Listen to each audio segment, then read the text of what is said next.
What is up, y'all? Kevin Kuhn here from Athlete Factors. This is the Athlete Factors podcast, and I am here with my guest, Hannah Dimmick. How's it going, Hannah? I'm good. How are you? I'm very good, thank you. I'm well, I should say. Proper grammar. Yeah. So, tell us a little bit about yourself and where you're currently living/studying, and let's dive right into it. Okay. So to start off, I did run 5 years of collegiate cross country and track and field at University of Kansas, and I did kind of mid distances, 800, 1500. Got forced into 5 seasons of cross country as well. So anyway, it's pros and cons. And then I also did my master's there, so I did some research into motor units and that sort of thing. And then I'm now currently living in Calgary in Alberta, Canada. I'm working on my PhD, kind of pivoted to wearable tech and some injury prevention during running research. So Awesome. So when you say motor units, you're not talking about like car engines, correct? yeah, muscle motor units, yes. Gotcha. Gotcha. Just for those Yes, watching and listening. I didn't pivot that hard from car research to endurance fatigue stuff. Awesome. So, tell us a little bit about how you ended up going from, let's say, university in Kansas to working on your PhD in Canada. Honestly, it's just a very unique program here. It's a little bit more entrepreneurship focused, which I mean, really most PhDs are a little more academia focused, so that really kind of drew me to it. There's a lot of cool research going on here. I had read plenty of research coming out of here before I even considered coming here, and then when the opportunity presented itself, it was like, oh, seems like a good place to be. So Awesome. then I drove 24 hours from Kansas to Calgary. Nice. Yeah, that is extremely unique since most PhD programs are essentially mills to create more professors. Yeah, yeah, exactly. So, Yeah, I thought it was a really unique approach to it. So it's been yeah, fun so far. that was one reason that a few uh, mentors of mine said that I probably shouldn't pursue a PhD. If I didn't plan on teaching, then it was probably a waste of my time. I could do everything that I wanted to with my master's. Mm-hmm. And I was like, yeah, but there's still a lot of stuff I want to know. Yeah. Yeah. They're like, well, No, you gotta teach yeah. and you gotta go this professor out. And I was like, I know quite a few PhDs who aren't teaching, so Yeah. there has to be programs where they don't expect you to become a teacher, and they're not making new schools every day where you can then become a professor. So like Yeah. but anyway, that's a little bit of an aside. So um, before we get into a little bit of the discussion about what you studied in or what you were researching at the master's level and kind of what you're doing now, let's also kind of tease just a little bit about your one of your side passions with regards to research, which is the main reason I'd like to talk with you today. Mm-hmm. So Mm-hmm. go ahead and dive into just a little bit. Don't Okay, don't I give won't. away I the won't give farm. it all away. Yeah. So, what I think we're going to be mostly talking about today is REDS. Some people pronounce it Red S. It's RED-S. So kind of a personal preference, but it stands for Relative Energy Deficiency in sport, and so that's been kind of coming up in the headlines a lot recently, both especially within the endurance community, but increasingly outside of it too, which I've been excited to see it getting more attention because I've been kind of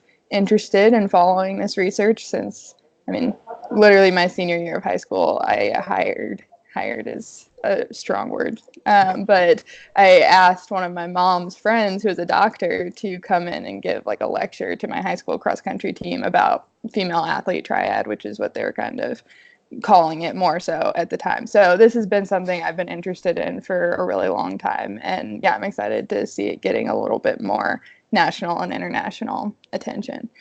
Yes, that's true. So, the first that I heard about it in undergrad, I was like, okay, is this like a lot of the other stuff in this book that we have to know that in 5 minutes we can then forget?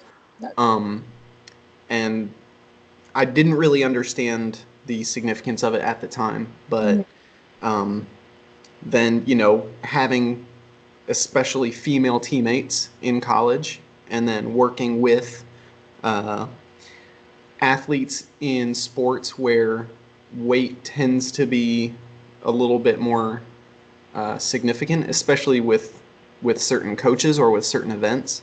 It started to become more important to understand. So, and I still don't think I understand very much of it, which is a good reason why you're here. So, before we jump back to that, so let's go back to what you were researching for your master's degree. Tell us a little bit about that.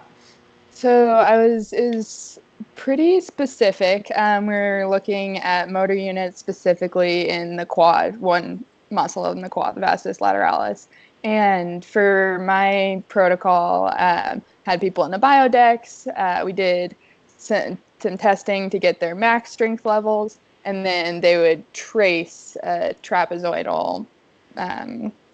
Yeah, I guess a trace is the best way to describe it. And so the harder you push into the force plate, the higher your line rises. And we wanted them to trace and hold a 40% of their maximum strength. And for me, I was doing 30% of their max, 40% of their max, and then 40% of their max for 45 seconds back to back. So that was what I did a lot of my master's work on, was kind of looking at the differences between males and females, untrained college males and females in that regard. We did some muscle biopsies as well, looking at different muscle composition, and kind of found that there were some differences in the ability or the kind of fatigability of that muscle. A lot more type 1 fibers in the women than the men. Gotcha. So, when I had a mutual friend of ours, Mandy Para, on, one of the things that we talked about was how it can be tricky to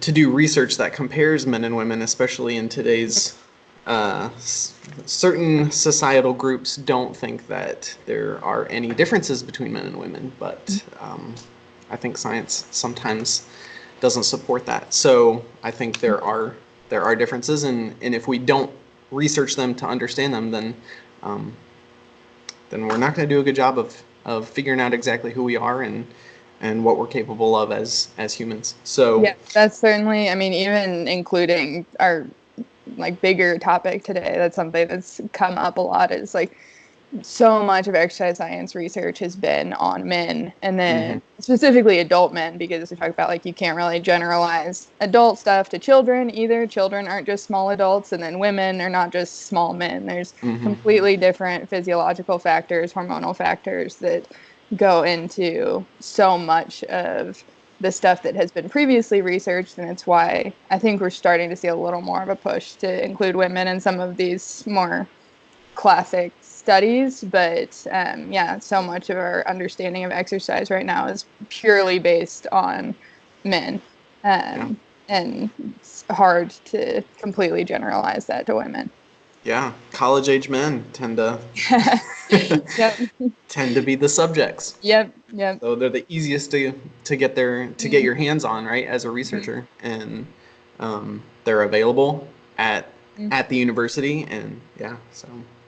Yeah. But yeah, it's not like Dr. Stacy Sims. That was the first person that I heard say that. Like, women are not small men, and she's done a really excellent job of explaining that and of being an expert with regards to like what are the differences, and how should women hydrate, how should women fuel, and not just that, but how should they fuel throughout their cycle, throughout their monthly cycle. So like so interesting to me. So that kind of gives us a perfect transition um, into Red S or Reds, or into what used to be called, like you said, the Female Athlete Triad. Hmm. So let's go into like the history of that, explain Okay. kind of what's going on there, and yeah, I'll let you take it away. Okay. So, first of all, quick disclaimer, I'm talking about all of this stuff.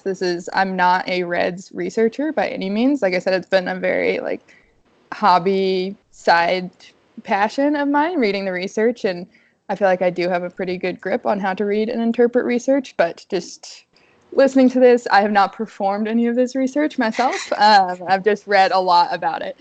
And also I have never like personally dealt with this. So a lot of my personal stories are from some really great friends that allowed me to share some of their experiences and things that I've observed. So quick thank you to everyone that kind of let me pick their brains about their personal experiences with it. But yeah, so when I was in high school, which was 2009 to 2012, I remember starting to see some stuff that I would read about female athlete triad, which that is called a triad because there's kind of three main symptoms there. It's amenorrhea, which is complete loss of your menstrual cycle, lowered energy availability, which it kind of became more of an understanding of a spectrum. It started as being specifically eating disorders, Mm. and then they did kind of expand it into just lowered energy, whether that was due to an eating disorder or other causes, and then bone health. So it's very highly associated with amenorrhea and lowered energy availability. So that was kind of the basic structure of it, but really I think they kind of came to realize like the energy availability is the beginning of that pathway. And so the lowered energy availability leads to eventually loss of or an irregular menstrual cycle. And then that in turn will lead into lowered bone health in women, especially. But then also lowered energy availability is going to directly affect your bone health in other ways, like even bypassing the estrogen component, and just your body's always having to work to remodel bone. It's not just a stationary thing. And so if you don't have enough energy to do that, eventually your bones will begin breaking down. Comes up a lot in overtraining literature too. It's not so much overtraining as it is under recovering. And Mm-hmm. when you don't have necessary energy availability, you are under recovering inherently. So yeah, this kind of started coming up now with an article by Mary Kane and Lindsay Krause in the New York Mm-hmm. Times. It's called Mm-hmm. "I Was the Fastest Girl in America Until I Joined Nike," and she Yeah. details a lot of her struggles with Reds and a lot of other problems that she dealt with kind of poor coaching Mm-hmm. strategies. And she Yeah. brings up a lot of stuff there. I mean, also like mental health and Mm-hmm.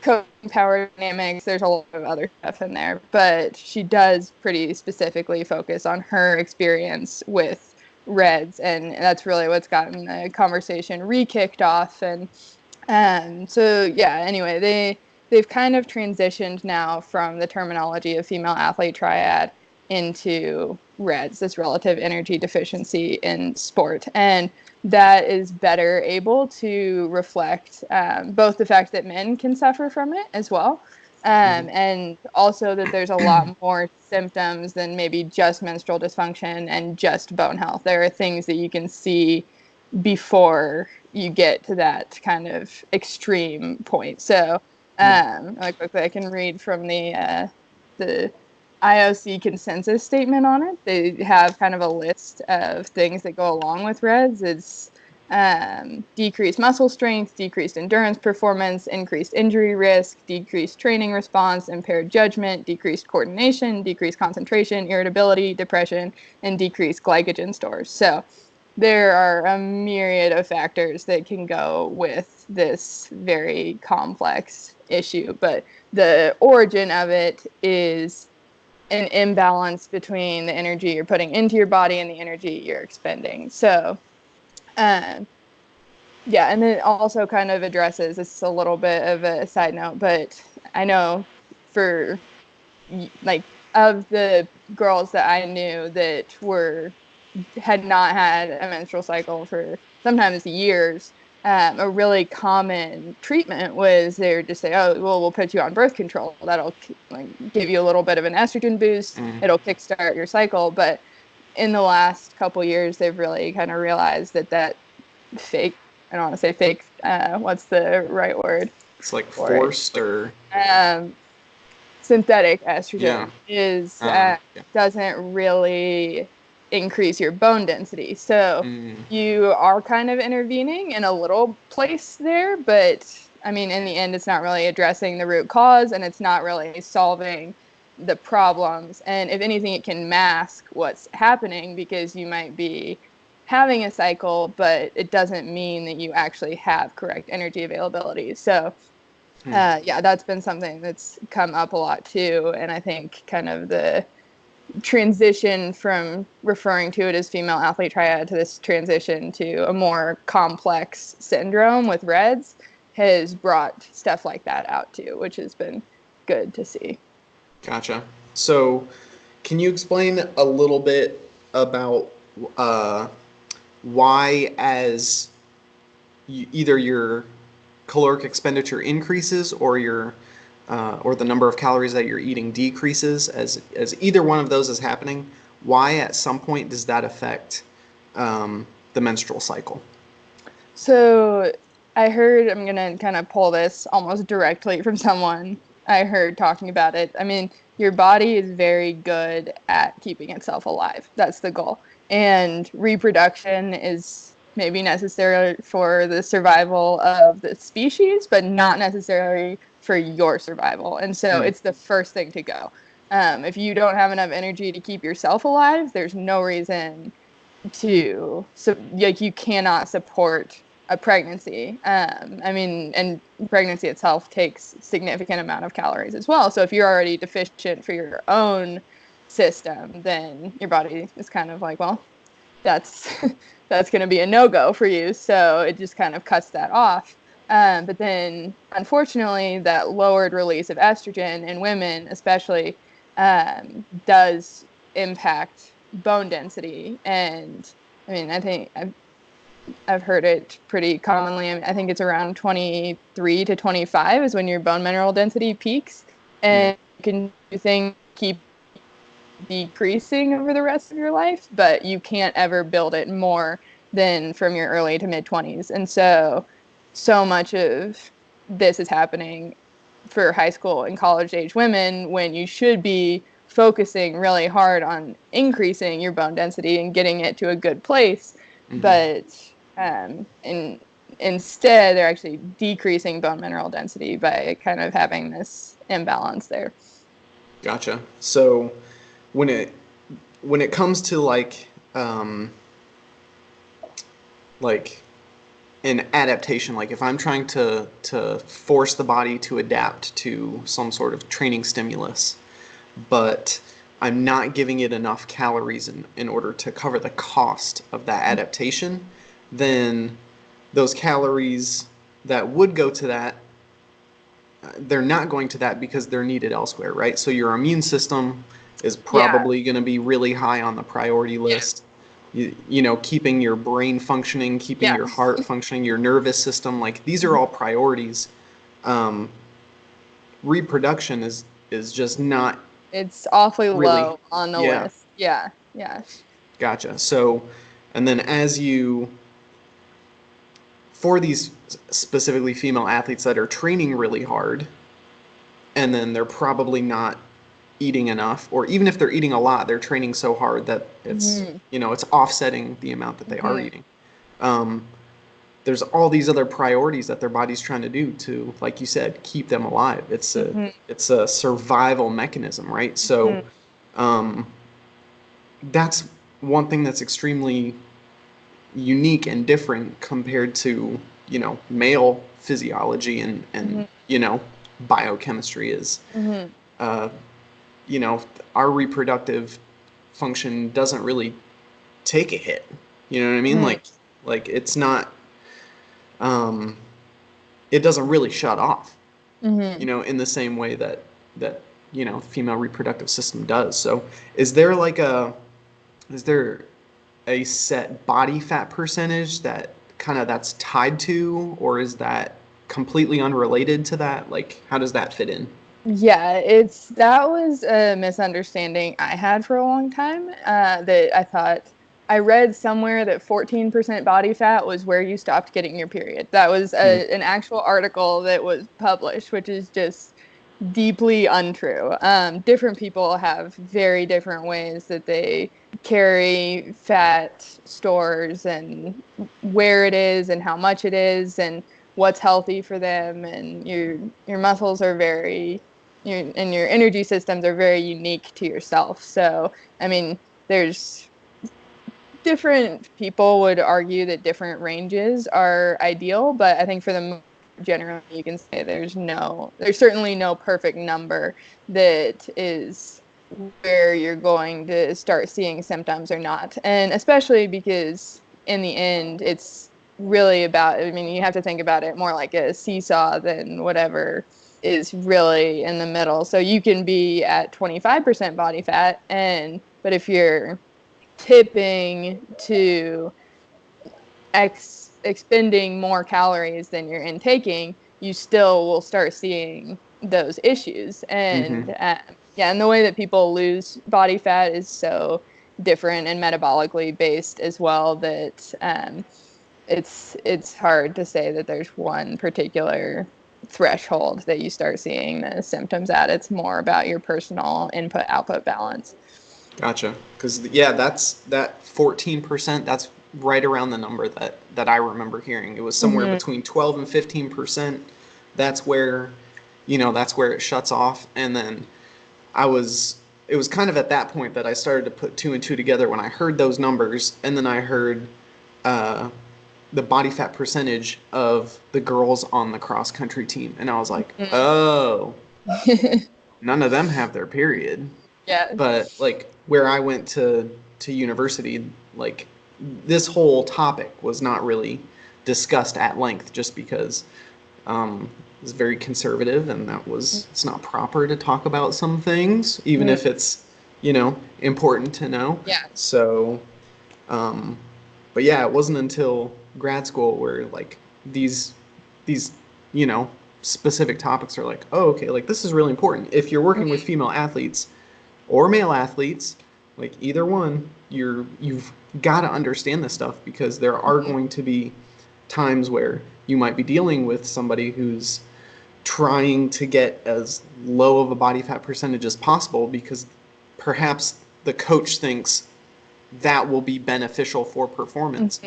But if you don't understand this, then you'll just go along with it because you won't know anything. And, you know, yeah, it might acutely improve their performance, but chronically it might damage them big time. So Yeah, for sure. And that's nothing to say of like the psychological aspect of trying to force someone to restrict and limit the foods that they eat and obsess over it, really. So that's a whole extra component to that is problematic a lot of times.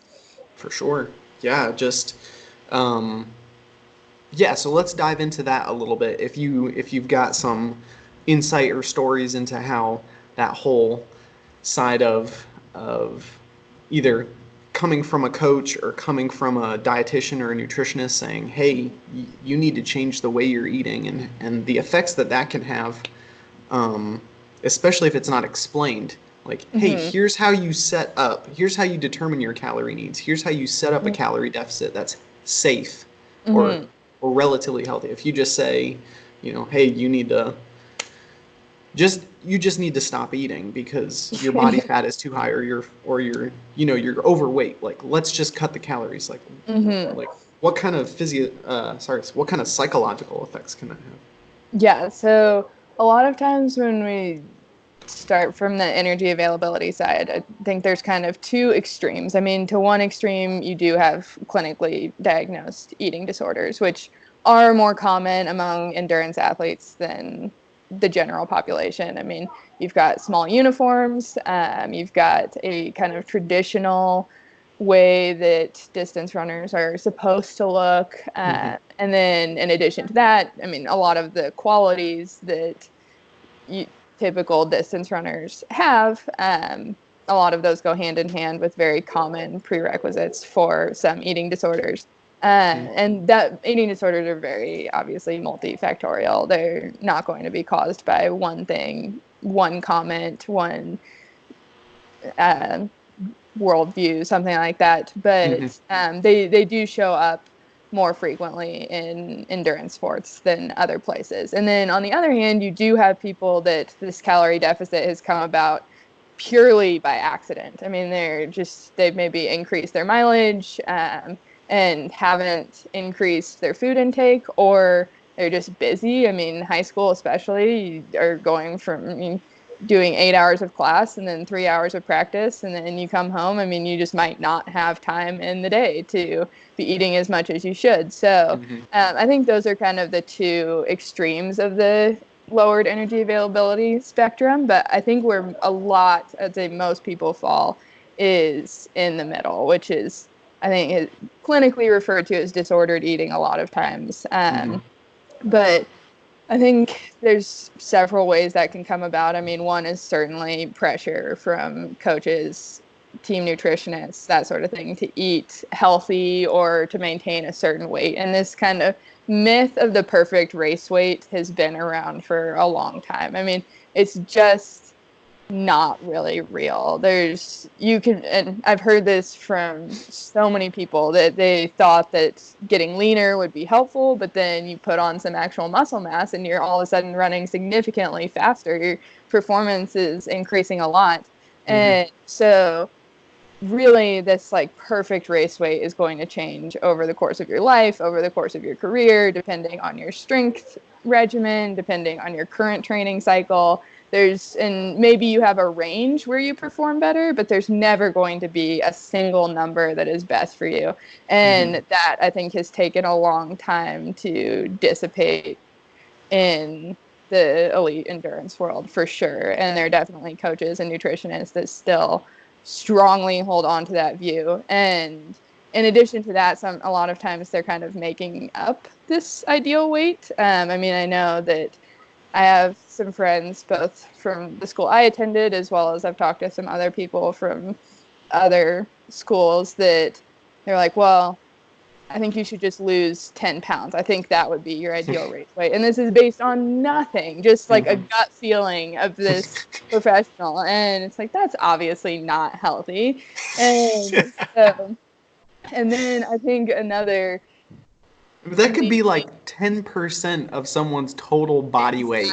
Exactly. If they're an endurance athlete. Like, that's just, are you kidding me? And also, when you're already running 60 miles a week, I mean, what more do you have to do to lose 10% of your body weight? I mean, that is an incredible undertaking that there's no healthy way to do that. So anyway, those are some things that I've heard for sure. I think a maybe more well-meaning one on the surface is this pressure on so-called healthy eating.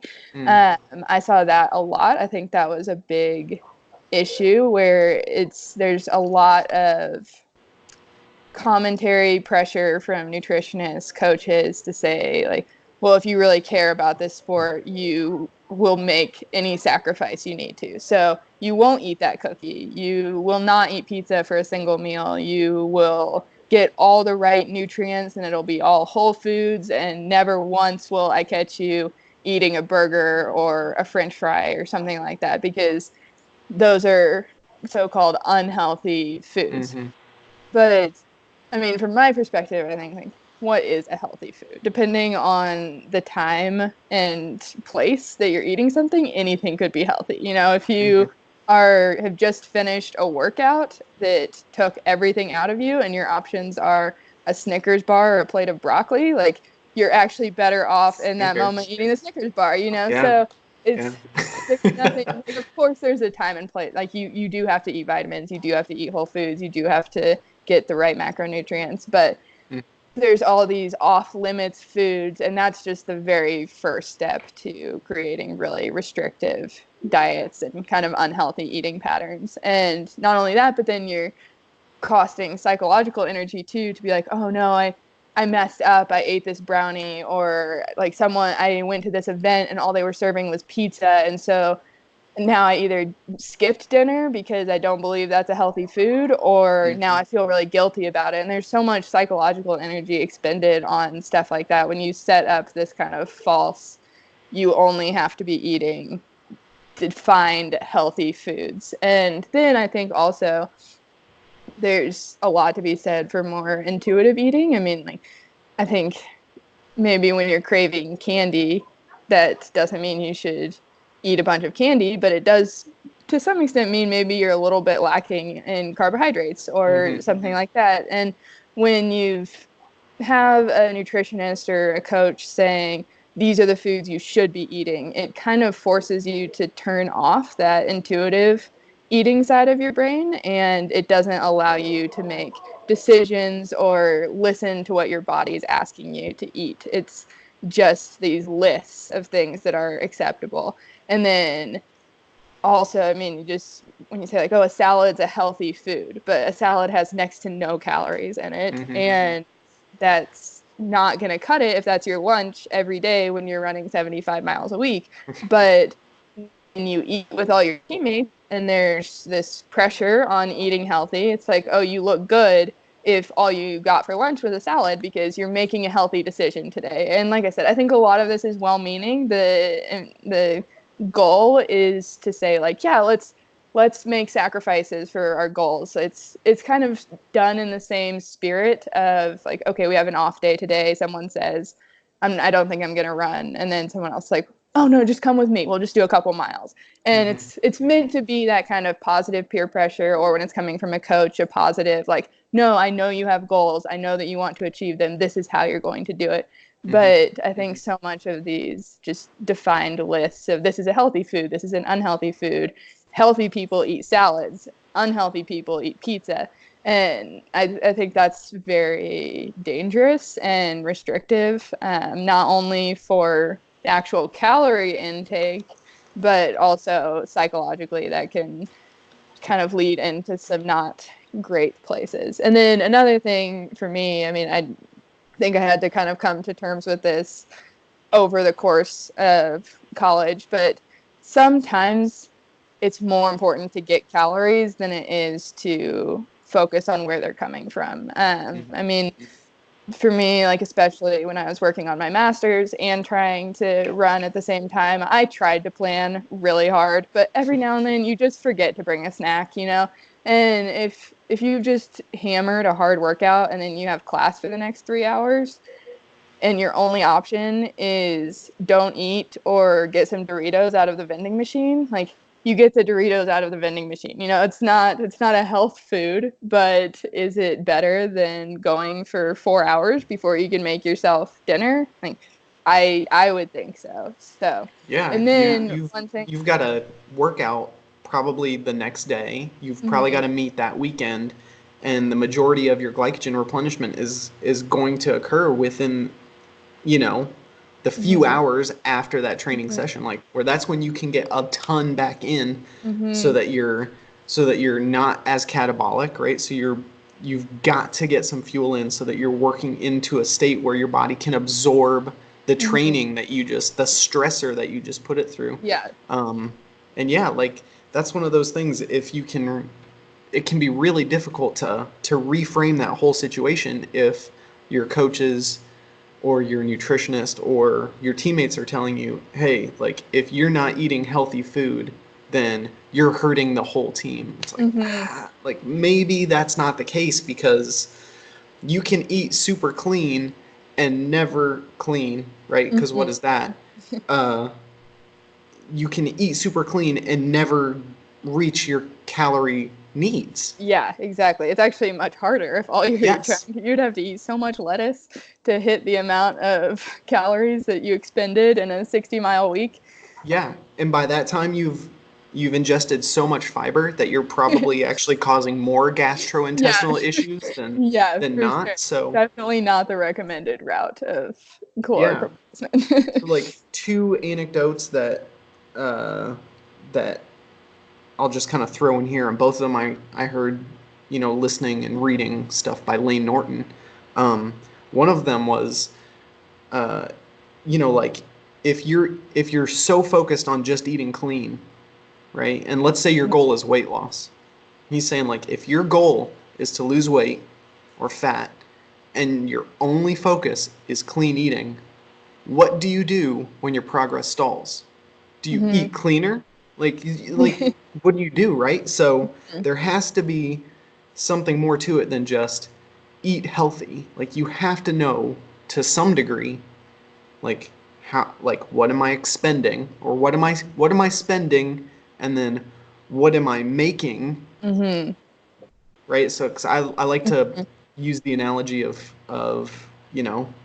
debt and currency, right? So if you make X amount of dollars in a day, like what are your expenses for that day? Do they add up to zero, or are you in the red, or are you in the black? Like where are you at? And if you're in the red, then sorry, things aren't going to work out well for you. So like that's that first anecdote. The second one, shoot, what was it? Oh well, I'll think of it later.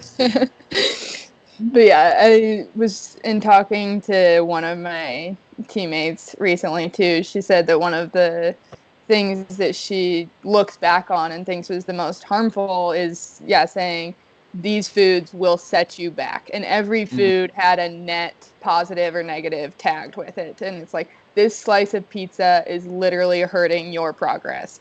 Meanwhile, this salad bar is helping you, or this piece of grilled chicken, this is pushing you towards your goal. And to Yeah. always be having to make that calculation day in and day out of every single food I'm ingesting has a predefined price tag associated with it, and it's contributing or taking away from my progress. And so I think that's a tough thing to set up for yourself. Yeah, you've got to put like this moral stamp on everything you Mm-hmm. eat. It's like good or bad. It's like right or wrong, instead Yeah. of what would be optimal right now, based off what I have access to, or what would Yeah. make me what would make me feel better at this Yeah. point in time. Because sometimes that's going to be the difference between um, enjoying what you eat and looking forward to being able to eat something, um, and then that translating into a better training session either that day or the next day, because you're not worried like gotta eat this stuff again and I Mm-hmm. don't like it. Yeah. Yeah, exactly. And I think that psychological aspect is overlooked a lot by, I would say, nutritionists especially. And that's a really sweeping statement because I know that not all nutritionists and dietitians are on board with that. But I think it is hard when your job is to say, yeah, these are the right macronutrients for you. And based on my schooling and based on what I've learned, this is what would fuel your body the best. But then when you sit down to dinner and you're like, I physically cannot eat another piece of grilled chicken and broccoli, then it's not really working. So you have to take into account also what's doable for you and not just what is theoretically this kind of abstract optimal. And also, it's like if you are genuinely unhappy not being able to eat dessert in season, then how is that really helping anyone? I mean, like one cookie a day is not going to set back all the progress you made in your 4 mile workout that day. If Hmm. anything, it's a nice little, I don't know, it's kind of a nice reward. And if you can do things to make yourself happy, that's a huge contributor to performance too. I mean, Yep, your just general happiness, life satisfaction is a really big thing in trying to improve performance. So, for sure. That's way less of a stressor on your mental health, even if it's hmm not like improving your performance or recovery or whatever, hmm because even that, like, like you said, there are times where that might be your only option. But even if it's not your only option, it's going to contribute towards your calorie needs, which is a good thing. Mm-hmm. Like, and B, you're not gonna be mentally drained by one more chore. Mm-hmm. Every Exactly. every single time you put something into your mouth, you got to be like, okay, you know, is this, do I put this in the good category or the bad category? Like, Yeah. you Yeah. shouldn't have to think about that. Mm-hmm. Yeah, definitely a extra piece of stress that, I mean, especially in high school and college athletics, anything sub pro, you're also trying to take classes, or you're maybe trying to apply to grad school or to jobs, and you're traveling every weekend and you're having to skip class to travel. And then when you, the last thing you need is to add extra stressful decisions to your day. So, For sure. For sure, that's so true.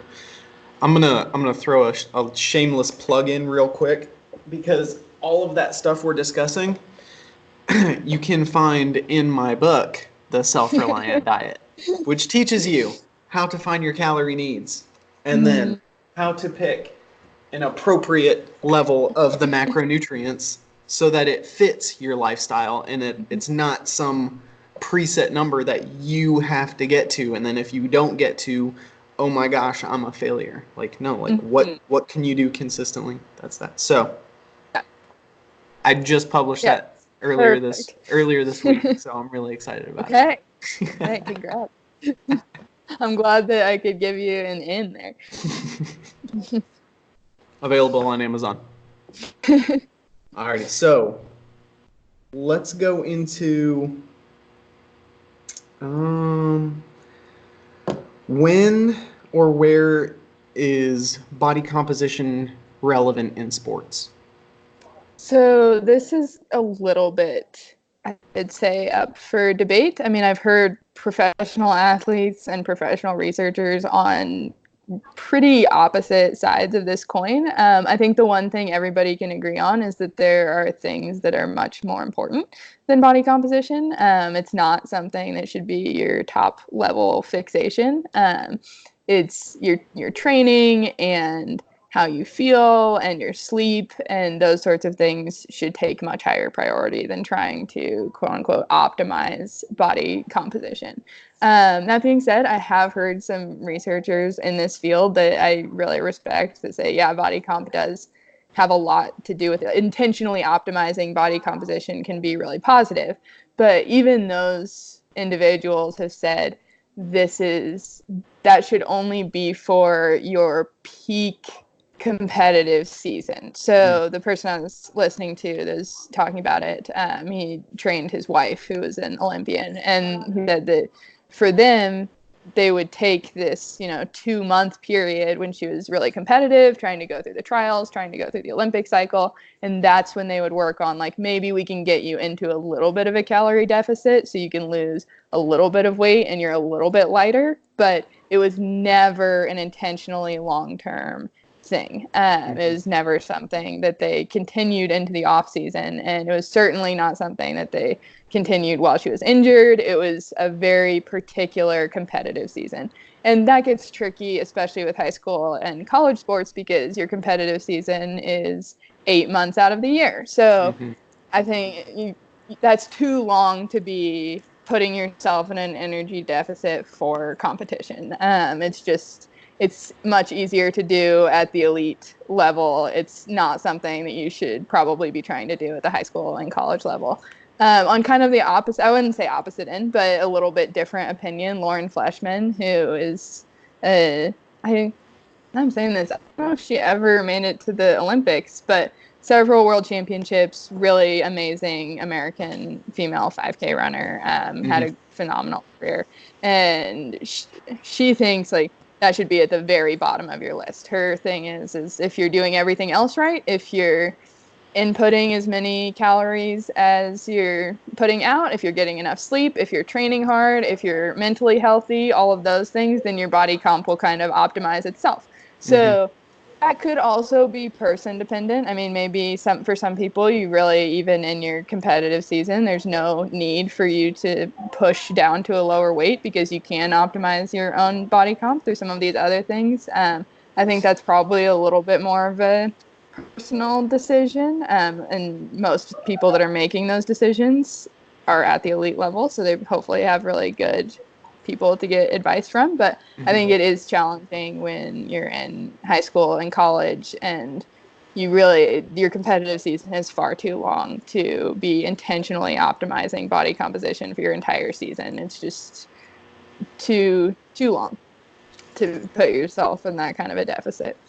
Yeah, that's like every day you only put, let's say you've got a 10-gallon gas tank in your car, and every day you only put in 5 gallons, but you're using, you know, you're using more than 5 gallons of gas, right? So every day you're getting less and less total volume into that gas tank because you're not filling it up all the way.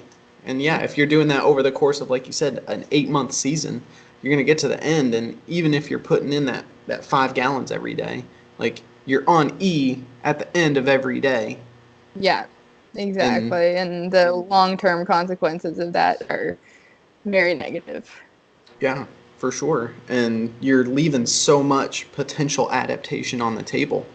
Like, you could be better. Your performance could be way better. So, yeah. And not only that, I mean, obviously, if you don't have enough energy, you can't expend enough energy on your performance, on your training. I mean, it's certainly going to impact your performance, but then obviously one of the symptoms, especially when you get deeper into REDS, is depression. You do start having some mental health symptoms, which also negatively affect your performance. I mean, even outside of physiologically, the impact of low energy availability is extremely negative. And then in addition to that, I mean, if you're talking about your long-term progress, your injury resistance is such a big indicator of, and not for everyone, but for most people, the less injured you are, the more progress you can make because you can put in more consistent training. And if you're developing pretty consistent injuries, it's going to be much more difficult to make that kind of consistent progress. And I think that maybe is a little bit more well understood at the elite level. But I mean, in high school and college, and again, broad strokes, I don't think every coach or nutritionist is like this, but when you have 20, 25 girls on your team, but you only need 7 for cross country, or I mean, maybe a few more during track season, you can afford a little bit more to just kind of throw everybody at a mileage plan and see who breaks. And so anyway, I think there's maybe a little bit less attention brought to that injury cycle in college because if you're not contributing to the team, sometimes you can get kind of left in the dust a little bit, and no one's examining the root causes of why this injury cycle is continuing. Yeah, that's the truth. There's so many programs that you hear about, a big group of really good athletes going to, and then like maybe only a handful of them actually do well because it's like, yeah, like this is the standard, everybody has to do it, good luck. So so to kind of bring this topic to a bit of a close, how do you as an athlete, male or female, prevent these potential issues from arising? It's hard. I mean, especially because what is the right thing for you? I know it's a classic phrase, but the right thing for you is not what's right for your teammate. It's not even right for the person that you run the same workouts as and run the same mileage as, because maybe you expended the same energy in a workout, but maybe your classes are much further away and you're walking significantly more. That's energy that you're expending. Maybe you have a more stressful class load. Maybe they have a more stressful class load. Maybe you just have a higher metabolic rate, just basal metabolic rate. So there's so many complicated factors in trying to figure out how much caloric intake is necessary for you. I mean, my kind of advice, I guess, would be is like try to eat intuitively, eat when you're hungry. Don't focus too much on restricting certain foods. Easier said than done, for sure. But then recognizing kind of the early symptoms of it. I mean, everyone's going to have a bad workout every now and then. Sometimes you're going to have to stay up late to study for a test and you just don't feel great the next day.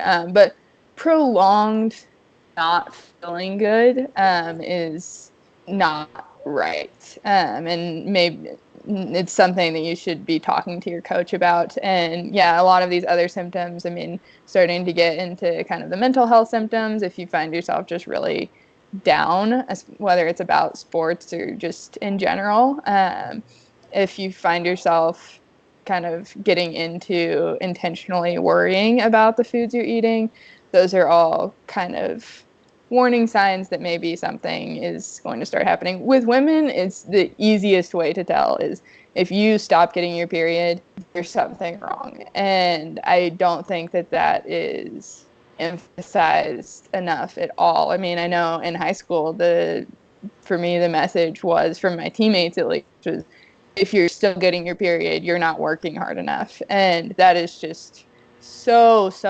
wrong. And I know that I kind of, as I got a little bit older, I kind of was able to research some stuff and be like, okay, it's actually okay if you're getting your period. It doesn't mean that you're not working hard enough.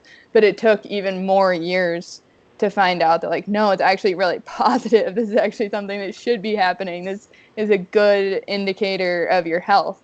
And there were, I mean, such a huge percentage of the girls on my team had super irregular periods, and nobody was asking them about it, to my knowledge, at least. I mean, I was never really asked about it, so I just assumed nobody really was. And it's such a quick early indicator that something's probably wrong and that something could get worse down the line. And so anyway, and then also, again, like, taking birth control can kind of obscure that a little bit, and especially if you've been prescribed birth control intentionally to give you back your period, that's maybe not the best route to increase bone mineral density, etc. It's not addressing your root cause of inadequate energy availability. So yeah, just kind of watching out for those early warning signs and talking with a nutritionist or a coach if you start seeing things come up. A nutritionist or a coach that you trust doesn't have the more old school beliefs about what your ideal race weight should be and how if you look a certain way, then it means you're healthy. Yeah. Yeah, I'm glad that whole idea is starting to shift. 'Cause I'm more along the lines of thinking that if you're fueling correctly, you can apply a potent stimulus, and from a very potent stimulus, the body will get the most adaptive response. And if you're doing all of those things, then your body's not going to change in a way that's not beneficial for what you're training for. Like it's going to push you in the direction that will make it as efficient as possible based on the way you're training. So if you're training correctly and you're fueling correctly and you're recovering correctly and you're adapting appropriately, then the body will do what it needs to. But if you're not fueling correctly, there's not going to be a potent stimulus. So, but yeah, so you gotta, I think it's probably good for people to have some idea of the number of calories that they need based on, and these are prediction equations. You know, you don't need to go and do a metabolic ward and do a metabolic test to know the exact amount, because that's just not possible for most people. But I tend to set up, a calorie goal, and for some people it's a range. for some people. It's a specific minimum. Mm-hmm. And that's, that's what I want them to shoot for every day. And the nice thing is, if you don't hit that, then that's okay. You have the opportunity to either make up for that tomorrow, or you just, tomorrow's another day, and don't worry about yesterday. Mm-hmm. Get back on track, tomorrow, and hit your goals. And I think that's really appropriate at some times, and at other times it's not good to have to track every single thing you eat and to weigh all your food and to be to be on so far end on this side of the spectrum where everything is like how many grams of this and how many ounces of this, and it's like that's not healthy either. So like, but there's a time and a place for everything, and I think knowing kind of specific numbers of what your needs are, but then also learning how to eat intuitively, and being able to weave back and forth between those two when it's appropriate, I think is probably a really good way to not only ward off some of these potential energy issues, but also like you're gonna get the most out of your training and competition. In your life, also. I mean, that's another thing that's really kind of hard to, I don't know what the right word is, hard to see, like sad to see, is a lot of these issues that develop can really like follow you for a very long time. I mean, whether it's the psychological impact of really like beginning restrictive diets or restrictive eating plans or assigning morality to food, and or just the injuries that people incur and or lowered bone mineral density through the time period that you're supposed to be building it. I mean, you might not be showing up in your 30s, but those problems might start showing up in your 60s. And when your bone mineral density is decreasing at to a lower rate than it should have because nobody told you that you were supposed to be getting your period when you're 20, and so that's the other kind of really hard part, sad thing about a lot of these issues not being addressed for so long is the impacts are in your performance, and then could be really frustrating because of really wasted potential, but also some really long-term side effects that will go far beyond your athletic career. Yeah. So everybody needs to know this stuff. It's important. Yes. It's practical. It's extremely practical. Yes. So, tell us, we'll transition a little bit. Tell us a little bit about what you're currently researching, if you don't mind telling us a little bit about the wearable tech. Yeah, so I'm really excited about this program. My supervisor is Dr. Reed Ferber. I don't know if anybody's read into any wearable tech stuff, but he's started this program up here. It's kind of a collaborative degree initiative between the kinesiology department, which is what I'm in, as well as biomedical engineering, computer science, electrical engineering, every component that you would need to put into a piece of wearable technology. And so through that, we get to work with, for me, in kinesiology, that's super cool that I get to be working with electrical engineers. That's not probably a crossover I would have happened across in a more specific degree program. And so, my projects right now, I'm working on looking at some marathon data that was gathered with like center of mass pods on the back, kind of analyzing some fatigue stuff from that, trying to see if we can pick up on some fatigue patterns. We're also, as an entire program, starting this really neat thing with the City of Calgary. We're collaborating with the City of Calgary government, actually, and they are funding us to create a database that we're hoping to get a couple thousand people into. And we're specifically for them looking at cyclists. And if we're hoping to get a pretty representative sample of cyclists and kind of looking to see what routes are they taking to work every day? And are there bike lanes on those routes? Would we be better served by maybe putting some bike lanes on these routes that people are using frequently? And then my personal favorite part, if they are using devices that do track heart rate, we're looking at heart rate variability as a proxy of stress. So if we're starting to pick up on a lot of increased activity at certain intersections, it's like, maybe we need a light here instead of a four-way stop or something like that. So anyway, or maybe we need to clear these roads a little bit better in the winter because gets really icy over here or whatever. So I think there's a lot of really cool potential for the overlap that we're doing of big data and wearable technology. That's one of my favorite parts of wearable tech research, is it gives you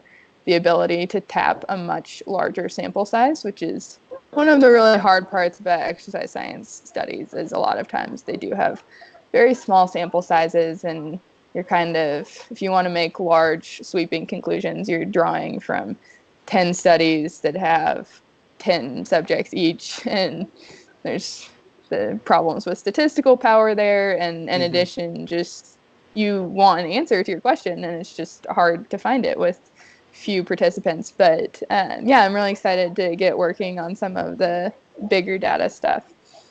Yeah, that's so cool. Like almost all of my clients now, when they come in, they've either got an Apple Watch or they've got Garmin, and like they can track like their mileage, they can track their stride length, they can track their elevation change, they can track their stride frequency and their ground contact time, and like it's all of this data, which is super cool.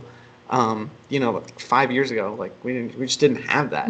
10 years ago, we weren't even thinking about it. So to see kind of how things are trending and the way things are going with not only like watches, but other stuff that you can wear is pretty awesome. So yeah, definitely a growing field, which is fun to be a part of as well.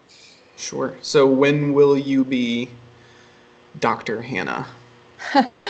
Well, if everything goes well, summer of 2023. So I've got a minute before that. Not a New York minute. No, a long frozen one. You've got a little while. That's yeah. Cool. Awesome. Well, thank you so much for taking the time to do this. This has been. Thank you so much for having me. This has been awesome. Like I said, kind of my fun side project for the past couple of years. So it's nice to have a reason to talk about it. For sure. So if someone wants to reach out to you and ask you a question or just follow you like on Instagram, what's the best way to do that? Yeah, my Instagram is just my name, no spaces or punctuation, Hannah Dimmick, HANNAHDIMMICK. So yeah, feel free to take a look, send me a message, any questions you have. If you do want some other references, I'll just throw this out right now. If you are interested in this topic, Trent Stellingwerff is probably the leading expert in this field to my knowledge, and he's on Twitter at Trent Stellingwerff. It's STELLINGWERFF. So he's got a really great active Twitter, retweets a bunch of great studies and has a bunch of his own content. And then Margot Mountjoy is the lead author of the IOC consensus statement on REDS. And if you want like a really comprehensive paper about like really everything we just talked about, the IOC consensus statement on REDS is what it's called. And for an academic paper, it is very readable. So even if you don't have a lot of experience in reading academic journals, that they make everything very clear and easy to understand. So not very jargony. Sweet. Yeah, I'll include a link to that in the show description so that everybody has access to that. But yeah, awesome. Well, best of luck. Thank you. In pursuing the rest of your schooling. Oh, you know what? I forgot to ask you this one. What's your plan after getting your PhD? What's the goal? What's the dream job? I I think probably I'd like to work research and development for a wearable tech company. I mean, living in Kansas for 6 years, my heart is with Garmin, but that could obviously change between now and then. I feel like there's going to be like 300 new wearable tech companies between now and the time that I graduate, so you never know. And then, yeah, also maybe just that's the other thing. I'm trying to kind of keep an open mind because this field is progressing so quickly that truly, like, the job that I get might not exist yet. So, there's a lot of potential and a lot of opportunities, but yeah, we'll see. That's awesome. And then I'll put you on the spot one more time. So, I give all my guests an opportunity to just share like a quote or something meaningful or just a piece of information that you think everyone watching or listening would benefit from hearing. Ooh, that is on the spot. Yeah, I should have let you know beforehand. I usually let people know. That's the That's last thing I okay. ask. But. Yeah, it's okay. Let me think for a second. I piece of information is probably what I'll have to go with. I don't have a very good like library of quotes in my brain, but That's all good. Yeah. Yeah, I something guess practical, something useful. Well, I guess something that is interesting is the 10,000 step rule for wearable tech is garbage. That's my comment. It means nothing. Somebody basically, I don't want to say they made it up, but it's so, I mean, now they've kind of got the stuff that adjusts for you based on your daily activities, but 10,000 steps as the goal was made up via the last Tokyo Olympic slogan. They were trying, or Tokyo mission or something. They wanted, when they were hosting the Olympics, to like have a country full of healthy people, so they were encouraging people to take 10,000 steps a day. Completely arbitrary number.